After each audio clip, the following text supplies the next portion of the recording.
Chapter 22. Men, brethren, and fathers, hear ye my defense which I make now unto you.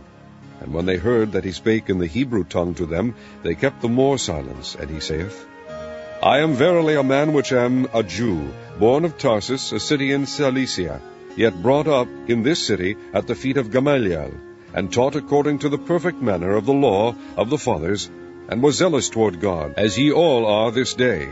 And I persecuted this way unto the death, binding and delivering into prisons both men and women.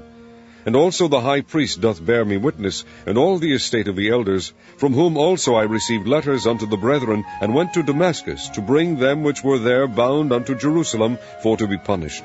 And it came to pass that as I made my journey, and was come nigh unto Damascus about noon, suddenly there shone from heaven a great light round about me. And I fell unto the ground, and heard a voice saying unto me, Saul, Saul, why persecutest thou me? And I answered, Who art thou, Lord? And he said unto me, I am Jesus of Nazareth, whom thou persecutest. And they that were with me saw indeed the light, and were afraid, but they heard not the voice of him that spake to me. And I said, What shall I do, Lord? And the Lord said unto me, Arise, and go into Damascus, and there it shall be told thee of all things which are appointed for thee to do. And when I could not see for the glory of that light, being led by the hand of them that were with me, I came into Damascus. And one Ananias, a devout man according to the law, having a good report of all the Jews which dwelt there, came unto me, and stood, and said unto me, Brother Saul, receive thy sight. And the same hour I looked up upon him, and he said, The God of our fathers hath chosen thee, that thou shouldest know his will, and see that just one, and shouldest hear the voice of his mouth. For thou shalt be his witness unto all men of what thou hast seen and heard.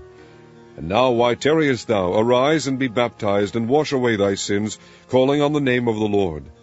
And it came to pass that when I was come again to Jerusalem, even while I prayed in the temple, I was in a trance, and saw him saying unto me, Make haste, and get thee quickly out of Jerusalem, for they will not receive thy testimony concerning me. And I said, Lord, they know that I imprisoned and beat in every synagogue them that believed on thee. And when the blood of thy martyr Stephen was shed, I also was standing by, and consenting unto his death, and kept the raiment of them that slew him. And he said unto me, Depart, for I will send thee far hence unto the Gentiles. And they gave him audience unto his word, and then lifted up their voices, and said, Away with such a fellow from the earth, for it is not fit that he should live. And as they cried out, and cast off their clothes, and threw dust into the air, the chief captain commanded him to be brought into the castle, and bade that he should be examined by scourging, that he might know wherefore they cried so against him. And as they bound him with thongs, Paul said unto the centurion that stood by, Is it lawful for you to scourge a man that is a Roman, and uncondemned? When the centurion heard that, he went and told the chief captain, saying, Take heed what thou doest, for this man is a Roman. Then the chief captain came and said unto him, Tell me, art thou a Roman? He said, Yea. And the chief captain answered, With a great sum obtained I this freedom. And Paul said, But I was freeborn.